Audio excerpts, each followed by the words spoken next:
When someone close to you loses a loved one, what's better to say than I'm sorry? Everybody is going to say to them, let me know what I can do for you. But the person will never ask for anything. Instead, make some suggestions. Say things like, I'd like to bring over some food, is there anything you are allergic to? I know a great house cleaning service that owes me a favor, what would be a good time for them to come by? You could use some me time, when you're ready, here's a pass for a mani, pedi and spa. Sadly, at 31, I have lost my mother in 2008, my 2-year-old daughter in 2016, and my sister in 2018. If you're talking about at funerals, family gatherings etc., it doesn't matter too much. It's just a long blurry dreamlike state for a lot of people. They also know that you probably don't know what to say. They don't either. Don't be afraid to bring up good times. It hurts but it's also healing. Don't say they're in a better place you'll meet again, they're always with you, that shit gets old fast. I get why people say it, but nobody is ready for that shit at funerals. All they want is that person back. Save that for another day. Just say it from the heart. More often than not, at the very least, you'll get an E for effort. I know she meant well. I think. But when I lost my dad not even a week later, my sister-in-law phoned me so excited, told me she was going to a psychic. She asked me if I had any questions she wanted me to ask my father. So yes, please don't do that, lol. Well, now literally a couple days after my girlfriend killed herself, my roommate said don't kill yourself. When my mom died, I opted to stay at work because I knew my friend roommate, at the time, would not be comforting. When I got home from work, her first question was, are you sad? When my dad died in 2015 she asked, is your house haunted now? Yep. Sounds like you need a friend that isn't emotionally retarded. They prefer the term emotionally handicapped. When my parents passed, 12 days apart, I heard all the platitudes to the point I could blow chunks. A high school friend simply said I'm sorry, and I found that to be the most impactful thing said to me. The best thing is to listen instead of trying to think of the perfect words to make it better. My best friend lost her dad a few years back.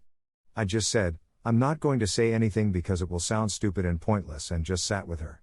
She agreed and thanked me because people were saying the typical things and it was really starting to irk her.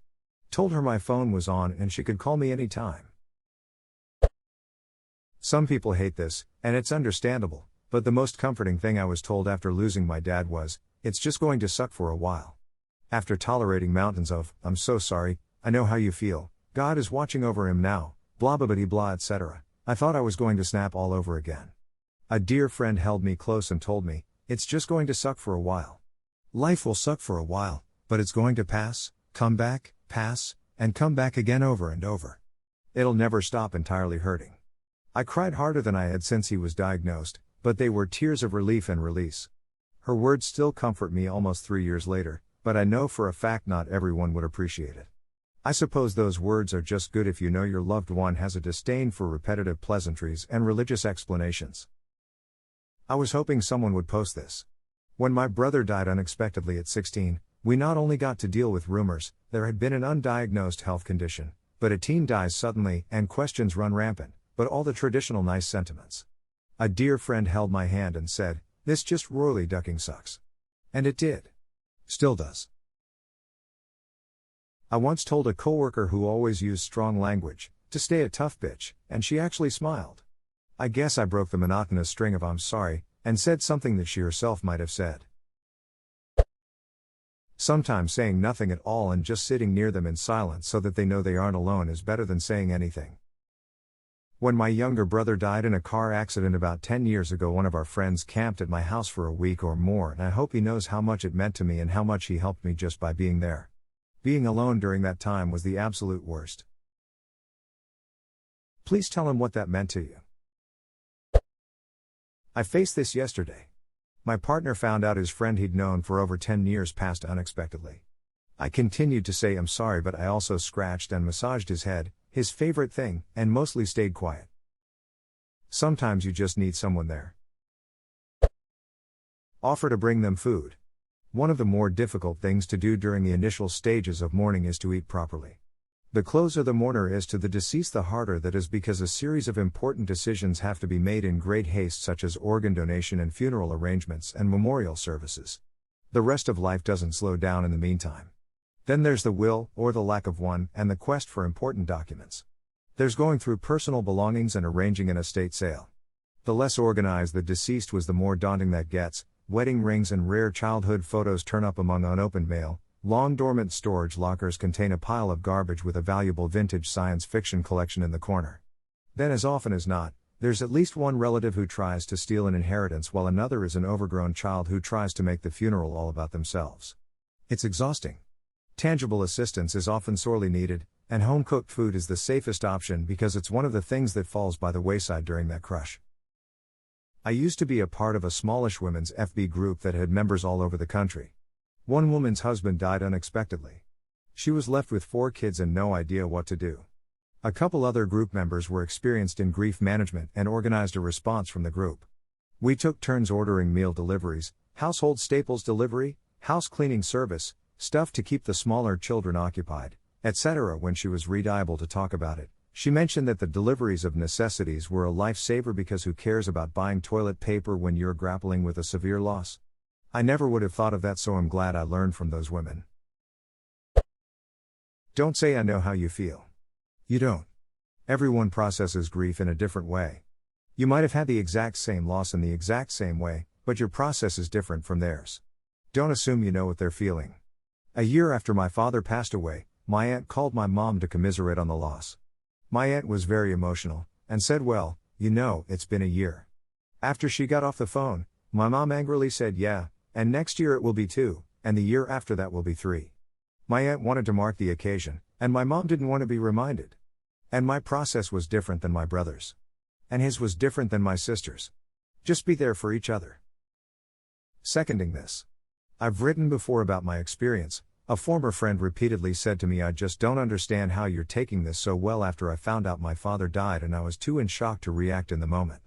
Do not comment on how they are outwardly grieving. It is not a performing art. I had people say almost accusingly that they were shocked I didn't cry when giving my eulogy at my mother's funeral. It was 4 years ago and I still feel guilty about it, even though I know I shouldn't. I was just numb at the time. I went to see a movie the day my mom died, because that was what I had planned and I didn't know what else to do. Sometimes I'm jealous of cultures with predefined mourning rituals, because at least then you know what to do next. The day my mom passed, we left the hospital and walked to a restaurant around the corner and had dinner before heading home. Partly out of necessity, partly out of shock and not wanting to immediately get in the car and drive in NYC traffic. It felt weird to be there and knowing we just left her body and we were never going to see her again, but at the same time kind of normal. Can't really explain it. It's okay not to be okay and take as long as you need to grieve. Don't let anyone tell you that you should stop grieving because it's been X amount of time. These are things I wish people and especially my family would have told me when my grandmother passed. Instead, I was forced to move on and I never got to grieve properly. Now I'm an adult who is all ducked up. The son of a family friend was shot and killed at a party just before Christmas many years ago. I told her that I knew damn well that there was no way I could understand what she was going through, so I wouldn't try to offer advice, but I would be there to help with things she needed to get done.